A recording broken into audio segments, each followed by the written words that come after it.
উনি কেন একটু আগে ভাই? বললো না, উনি একটু আগে আপনার দাবি কি এটা ছিল?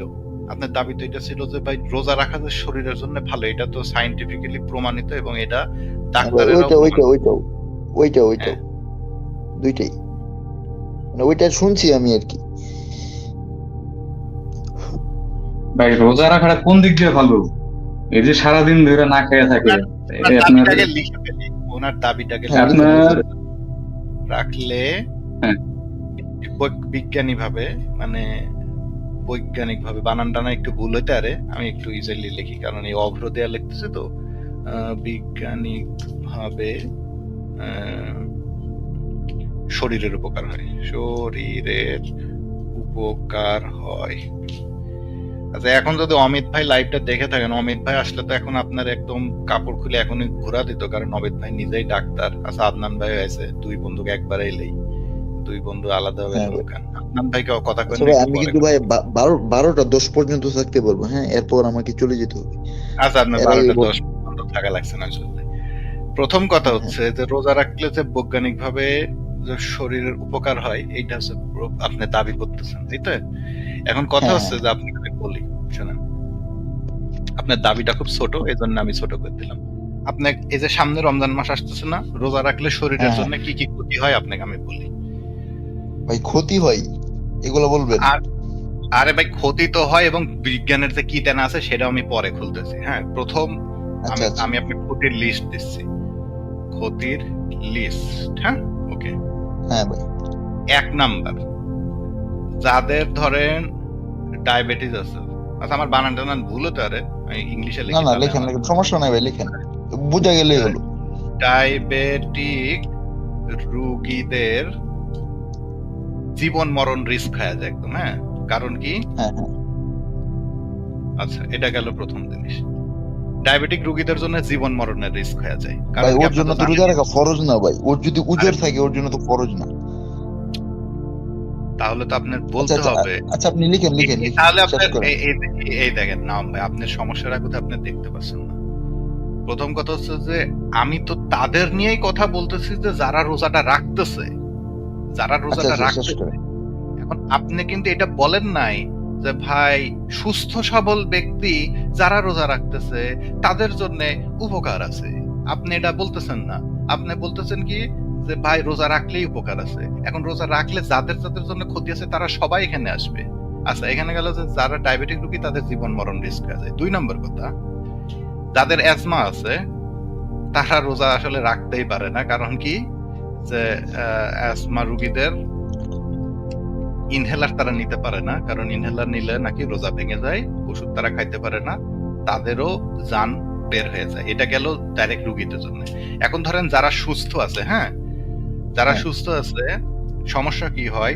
সুগার ফ্লাক্স হয়। সুগার ফ্লাক্স হয় কি? ধরেন নাও ভাই, আপনি সারাটা দিন না খায় রয়েছেন, আপনি সারাটা দিন না খায় থাকার কারণে আপনার দেহ হচ্ছে অনেক কম এনার্জিতে চলার জন্য, দেহ হচ্ছে মানে নিজেকে সাস্টেইন করার জন্য সে চেষ্টা করতেছে। হ্যাঁ, নিজেকে হ্যাঁ সাস্টেইন করার জন্য চেষ্টা করতেছে। এবং আপনি হয়তো এত কমপ্লেক্স সায়েন্স বুঝবেন না, কিন্তু আপনি যখন সারাদিন পরে, ধরেন 12 ঘন্টা পরে হঠাৎ করে ইফতারিতে ঠাইসা ঠাইসা খাইবেন একদম, হ্যাঁ, ঠাইসা হ্যাঁ ঠাইসা হ্যাঁ। খাইবেন, তখন আপনার দেহে যেই পরিমাণ এনার্জি ধরেন তখন লাগবে, তার থেকে অনেক বেশি এনার্জি একবারে ঢুকে, অনেক বেশি কার্বোহাইড্রেট দেহের মধ্যে ঢুকে, অনেক বেশি শরবত এগুলো তখন ঢুকে। তখন দেখবেন কি আপনার খাওয়ার পরে শরীরটা দুর্বল দুর্বল লাগে। নাম ভাই এটা কর না যে ইফতারি করার পরে বা মাগরিবের নামাজ যখন পড়ে আসেন তারপরে শরীর একদম ছেড়া দেয় না? হ্যাঁ, দুর্বল লাগে অনেক। একদম দুর্বল লাগে, যেই দুর্বলটা ইফতারির আগেও লাগে না। এটার কারণ হচ্ছে আপনি যখন তখন ওই চিনি জাতীয় খাবার দাবার ভারী ভাবে খাচ্ছেন, তখন কি হচ্ছে জানেন? তখন আপনার প্যানক্রিয়াস এনাফ ইনসুলিন উৎপাদন করে দেহের মধ্যে সঠিক পরিমাণ গ্লুকোজের মাত্রা নির্ণয় করতে পারতেছে না, যে কারণে আপনি এত দ্রুত এত কিছু খাইছেন, তখন দেহের মধ্যে সুগার ফ্লাক্স হয়।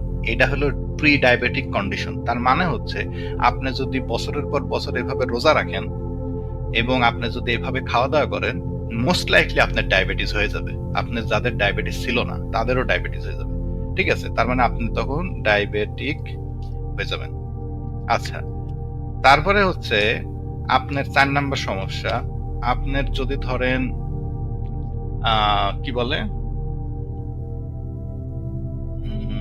এটা তো আপনার ডায়াবেটিক হবেন, ও আচ্ছা গ্যাস্ট্রিকের সমস্যা, হ্যাঁ আপনার গ্যাস্ট্রিকের সমস্যা রমজান মাস আসলে একদম সবার দেখবেন যে গ্যাস্ট্রিকের সমস্যা বাইরে একদম আকাশের দিকে যাইতেছে। হ্যাঁ আচ্ছা, তারপরে সমস্যা হচ্ছে যে রমজান মাস হচ্ছে, এইটা হলো সবচেয়ে ফানি পার্ট, সবচেয়ে ফানি, আমি এটা লিখেও দেই ফানি, কারণ কি রমজান মাস হচ্ছে সংযমের মাস, কিন্তু রমজান মাসে মুমিন মুসলমানদের খাওয়ার ঠেলায় সব মুমিনের ওজন বেড়ে যায়।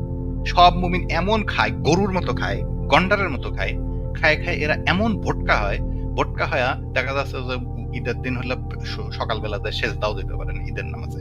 মানে সংযমের মাসে এরা মানে এত খায়, দেখেন ওরা খাবে কখন, ইফতারের সময় একদম পেট ভর্তি করে শানকি ধরে খাবে, মাগরিবের নামাজ পড়ে আসার পরে আরেকবার খাবে, তারপরে রাত 11টার দিকে আরেকবার খাবে, তারপরে 2-3 ঘন্টা না যেতেই সেহেরির আগেই আবার সে ঠেসা ঠেসা ঠেসা ঠেসা খাবে।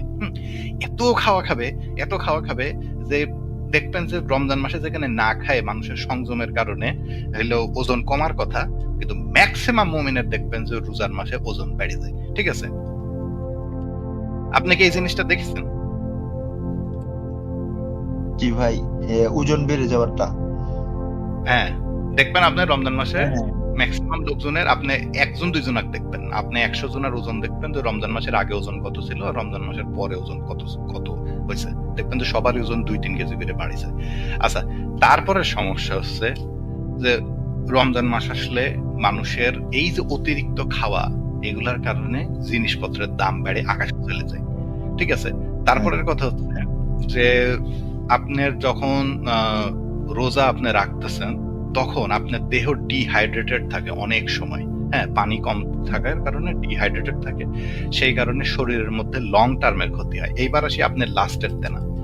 লাস্টের তেনা হচ্ছে যে আপনি হয়েছে যে কি যেন একটা বৈজ্ঞানিক কথা বলছে না, যে রোগী যদি মাসের পর মাস না খায় থাকে তাইলে তার দেহে ওই যে যেই বিজ্ঞানের কথা আপনি বলতেছেন, জাপানের এক বিজ্ঞান আবিষ্কার করেছিল তাই না, শরীর ডিটক্সিফাই হয়। ডিটক্সিফাইড হয়। এটার কথা হচ্ছে কি রমজানের ক্ষেত্রে এই জিনিসটা টোটালি খাটে না। এটার কারণ হচ্ছে যে বলে যে আবার মানুষের হজমের উন্নতি হয়। হজমের উন্নতি হয়, হজমের উন্নতি কিছুই হয় না, হজমের উন্নতি কিছুই হয় না, এগুলো সব ভুয়া কথা। ঠিক আছে, দেখেন আপনার কি অবস্থা। রমজান মাসে যখন আপনি রোজা থাকেন, নাম ভাই হ্যাঁ। রমজান মাসে যখন আপনি রোজা থাকেন, বিজ্ঞানী যে জিনিসটা বলেছে, বিজ্ঞানী যে জিনিসটা বলেছে সেটা হচ্ছে যে মানুষ যদি না খেয়ে থাকে তখন তার ফ্যাটের মধ্যে, মানুষ যখন অতিরিক্ত খায় তাদের ফ্যাটের মধ্যে কিছু কেমিক্যাল জমা হতে থাকে যে জিনিসটা শরীরের জন্য ক্ষতিকর। ঠিক আছে, কিন্তু আপনি যদি অনেক লং টাইম না খেয়ে থাকেন তখন সেই ফ্যাট গুলা ভেঙে যায় এবং আলটিমেটলি আপনার দেহ ডিটক্সিফাইড হয়। এই কথাটা বিজ্ঞানীরা বলেছে, কিন্তু এখানে যেই ক্যাচটা আছে সেই ক্যাচটা হচ্ছে যে ধরেন আপনার ঘরের প্লাস্টারের মধ্যে কিছু বিষ আছে, হ্যাঁ এখন সেই হ্যাঁ। বিষগুলা সামহাও গলে ঘরের ফ্লোরে পড়ে গেল। এখন সেই ঘরের ফ্লোরে যখন বিষটা পড়তেছে তখন সেই বিষটা তো ঘরের থেকে বের করে দিতে হবে তাই না, হ্যাঁ, ঘরের থেকে বিষটাকে বের করে দিতে হবে। বিষটা বের করবেন না করলে কিন্তু ঘরের মধ্যে বিষটা রয়েছে, তখন সেটা আপনার কি নিঃশ্বাসের সাথে মুখের মধ্যে পেটের মধ্যে চলে যাবে। এখন সমস্যা কি আছে যে যেই বিজ্ঞানী বলতেছে যে আপনারা যখন না খেয়ে থাকবেন তখন আপনি ভারী খাবার খাবেন না, আপনি ভাত খাবেন না, আপনি রুটি খাবেন না, কিন্তু আপনার প্রচুর পরিমাণে লিকুইড খাবার খাইতে হবে। হ্যাঁ, প্রচুর পরিমাণে লিকুইড খাইতে হবে আপনাকে, স্যালাইন হোক, পানি হোক, ফলের জুস হোক, এগুলা খাইতে হবে। এগুলা খাইলে হবে কি, ওই যে ফ্যাটের মধ্যে থেকে যে ফালতু জিনিসগুলা বের হচ্ছে সেই জিনিসগুলা আপনার ইউরিনের সাথে দেহ থেকে বের হয়ে যাবে। এইটা হচ্ছে মেইন ফ্যাক্ট। কিন্তু আপনি যখন মুমিন মুসলমান হয়া আপনি যখন ওই ডিটক্স করার জন্য আপনি যখন পানি খাবেন না, আপনার যে বিষগুলা, যে টক্সিন গুলার কথা আপনি বের করার চেষ্টা, সেটা দেহের ফ্যাটের মধ্যে দিয়ে বের হয়ে ব্লাড স্ট্রিমে মিশে যায় এবং ওভারঅল আপনার আরো বেশি ক্ষতি হয়। মানে এই জিনিসটা যদি আপনি পানি না খান, আপনি যদি পানি খাইতেন, ধরেন আপনি সারাদিন পানি খাইতেছেন আর রোজা রাখতেছেন, সেটা থাকলে শরীরের একটু উপকার হতো, কিন্তু আপনি যখন পানি খাচ্ছেন না তখন আপনার শরীরের আরো অনেক ক্ষতি হচ্ছে, অনেক ক্ষতি হচ্ছে। বুঝলেন? এখন আপনি ওই যে যেই বিজ্ঞানীর এই কথাটা কইছে, আমার বিজ্ঞানীর নামটা মনে নাই, ঠিক আছে, ওনার ওই পুরা পেপারটা আপনি পড়ে দেখেন, সেখানে বলতেছে যে যে পানি খাইতে হবে, পানি না খাইলে আপনার সেটা কোনো কাজেই লাগবে না। তো এখন আপনি আমাকে কন যে রোজা রেখে আপনার কি বেনিফিট হলো? না হইলো সংযম, না হইলো বলেন বলেন। হ্যাঁ, রোজা থাকা অবস্থায় কমপক্ষে 15 ঘন্টা আমরা খানা পিনা বন্ধ থাকি। এ সময় হুম। পাকস্থলী বা হৃৎপিণ্ড এগুলা হচ্ছে আপনার বিশ্রাম পায়, এই অঙ্গগুলো। এখন ভাই দেহে আপনার তো যেসব তাহলে চর্বি বা না আপনি তো, আমি এই কথাই কইলাম, আপনি তো কোশ্চেন দেহের অর্গান গুলা বিশ্রাম দেওয়া দরকার। ভাই দেহের হ্যাঁ, অর্গান গুলা বিশ্রাম দিতে কইছে, এগুলা কে কইছে? দেহের অর্গান কি ভাই ওই যে মেশিনের কল কবজার মতো যে আপনি যত না ভাই, খেলা এগুলা রাখবেন তত? বিজ্ঞানীরা বলছে যে না স্বাস্থ্যবিজ্ঞানী এটা আব্রাহাম। না স্বাস্থ্য বিজ্ঞানী আব্রাহাম এই কথা কয়নি। দেখেন ভাই, মানুষের ভাই অর্গান বলছে তো। যেগুলো আছে, দেখেন ভাই, হ্যাঁ, হ্যাঁ। কোনে বলিস আপনি আমাকে দেন তো, কোনে কইছে এই কথা যে মানুষের অর্গান গুলা যত ফেলে রাখবেন তত ভালো? আচ্ছা জুরাজ ভাই, মানুষের অর্গান যদি ভাইয়া ফেলে রাখবেন, হুজুর বিজ্ঞানী বলছে, হুজুর বিজ্ঞানী বলছে, বুঝতেছেন না না? ভাই, না নাম ভাই, এই যে নাম ভাই এখন জিদ করতেছে, নাম ভাইয়ের সাথে পরে কথা বলছি। আচ্ছা জুরাজ ভাই, আপনার সাথে আমি একটা কথা বলি। ভাই দেহের অর্গান গুলাকে যদি ফেলে রাখা উপকারী হয়, তাহলে ডাক্তার কেন বলে ভাই প্রতিদিন এক্সারসাইজ করবেন? ডাক্তার কেন বলে আপনারা অতিরিক্ত পানি খাবেন? দেখেন আমি যখন অতিরিক্ত পানি খাচ্ছি, তখন কিন্তু আমার এই যে কিডনির পারে পানিগুলাকে প্রসেস করার জন্য বেশি চাপ পড়তেছে, ঠিক আছে? তাহলে তো ভাই আমার তো পানিও খাওয়া উচিত না। নাওম ভাইয়ের তো উচিত হবে সারাদিন পানি না খায় থাকা, আরে কিডনির পারে রেস্ট দেওয়া লাগবে। আবার নাওম ভাই কেন হাঁটা চলাফেরা করবে? নাওম ভাই তো আজকে থেকে বিছনার থেকে উঠবেই না। আচ্ছা ভাই, মানুষের জন্য, শরীরের জন্য ভাইয়া হাঁটাহাঁটি করা- আমাকে একটা কথা বলেন, যে আমাদের দেহে যে অর্গান গুলো আছে এগুলো কি কখনো কি বিশ্রাম নেয়? যদি 10 কোনো মিনিটের সময় জন্য যদি বিশ্রাম নেয়, তো 10 মিনিটের জন্য যদি বিশ্রাম নেয়, আপনি কি সুস্থ থাকবেন? কোনো সময় এরা বিশ্রাম নেয় না। নাম ভাই, আপনার হৃৎপিণ্ড যদি 5 মিনিটের জন্য বিশ্রাম নেয়, আপনার কি অবস্থা হবে কন্ত?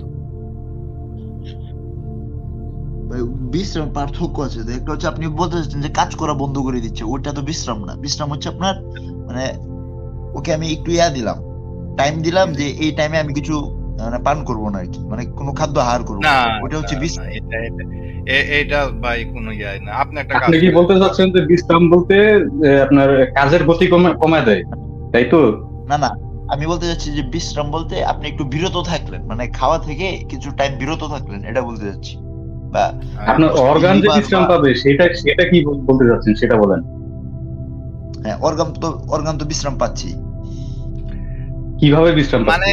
মানে ভাই আমি মানে কি আর করবো ভাই, এত অ্যাবসার্ড কথা। এই লোকটা লজিক খুঁজতে খুঁজতে যায় ভাই এমন জায়গাতে গেছে। এর নাম ভাই, মানব দেহর কোন অর্গান কি কোনো সময় রেস্ট করে? কোনো সময় রেস্ট করে? আপনার ফুসফুস তো ঘুমের মধ্যেও কাজ করে, ব্রেনও যেটা ভাই। সেটাও ঘুমের মধ্যে কাজ করে, ঠিক আছে? এবং কোনো সময় ব্রেন ঘুমের মধ্যে স্বাভাবিক অবস্থার সাথে বেশি অ্যাক্টিভ থাকে।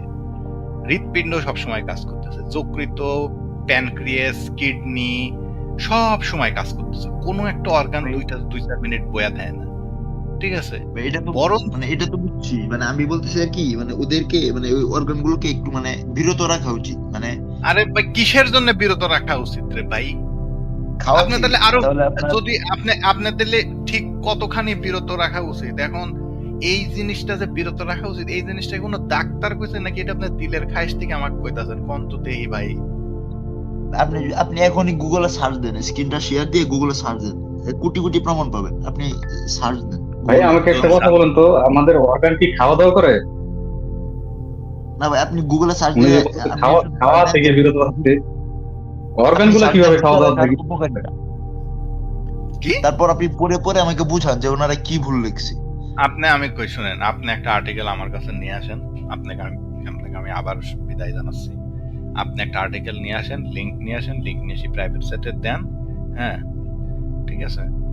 এগুলা আচ্ছা ভাই। ভাই ফালতু বিজ্ঞানের থেকেও ফালতু বিজ্ঞান, হ্যাঁ, যে না খায় থাকলে কি আমি বলি মানে সুবিধা একটা হয়। জিনিসের প্রতি যদি আপনার মানে নেগেটিভ ধারণা থাকে, আপনি পজিটিভটাকেও পেঁচাবেন যে নেগেটিভ এর দিকে নিয়ে যাওয়ার জন্য।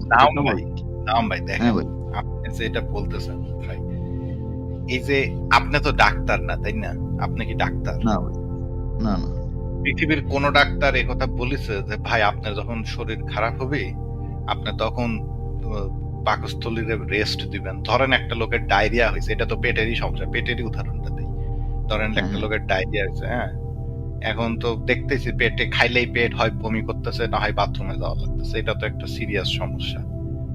এখন হ্যাঁ, কোন ডাক্তার কি কথা কইছে যে যার পেটে সমস্যা হবে তার খাওয়া দাওয়া বন্ধ করে দিয়ে তার পেটে রেস্ট দেওয়া লাগবে, তার পাকস্থলী খুব অশান্তিতে রয়েছে, পাকস্থলীকে একটু রেস্ট দেন? কোন বিজ্ঞানীকে এই পর্যন্ত কোন ডাক্তার এই কথা কইছে আজ পর্যন্ত? নাকি ডাক্তার উল্টা কথা কইছে যে এই ডায়রিয়ার রোগীরে যত পারেন লিকুইড খাবার খাওয়ান, স্যালাইন খাওয়ান, স্যুপ খাওয়ান, আদার্স খাওয়ান? কোন তো দেখি ভাই, কোনটা কয় ডাক্তারের আমাকে কোন তো? ভাইয়া আমাকে একটা কথা বলেন তো, বলেন। বলেন। আমাকে একটা কথা বলেন যে আপনার কালিজিরা ডাক্তার না হলে মানে পৃথিবীর এমন কোন ডাক্তার আছে যারা রোজা রাখে? ভাই মুসলিম ডাক্তাররা তো একজন অবশ্যই দেখাতে পারবেন যদি কালিজিরা ডাক্তার না হয়? ভাই, মুসলিম ডাক্তাররা রাখে ভাই। আর যারা ইসলামে আমি বিলিভ তো করে সেটাই না, বললাম, যদি কালিজিরা ডাক্তার না হয়, যে কালিজিরা খাইলে সব, কালিজিরা হচ্ছে সব সকল রোগের মহা ঔষধ। আপনার ব্রত পালন এই- করার নিয়ম আছে যে ওরা উপোস পালন করে, তাহলে ওরা কেমনে করে? ওরা তো অবশ্যই প্রুফ ছাড়া করে না। এই ইসলাম আমরা না তো হয় মানলাম। উপোসটাই তো আমরা সাপোর্ট করি না। আপনি খান, অল্প খান, কিন্তু খেতে হবে। ভাই, নাম ভাই, আপনাকে আমি বলি শোনেন, দেহের জন্য সিম্পল একটা উদাহরণ দেই। আমাদের দেহের জন্য দেহ একটা ব্যালেন্সের মধ্যে দিয়ে চলে। অতিরিক্ত খাওয়াও খারাপ, অতিরিক্ত না খাওয়াও খারাপ। আপনি ব্যালেন্স হ্যাঁ। ডায়েট সবসময় খাবেন, কোনো সমস্যা হবে না। আপনি যদি ধরেন কোনো সময় খাইলেন, কোনো সময় উপোস থাকলেন, কোনো সময় একদম ঠেসা ঠেসা খাইলেন, এটা শরীরের জন্য খুবই ক্ষতিকর।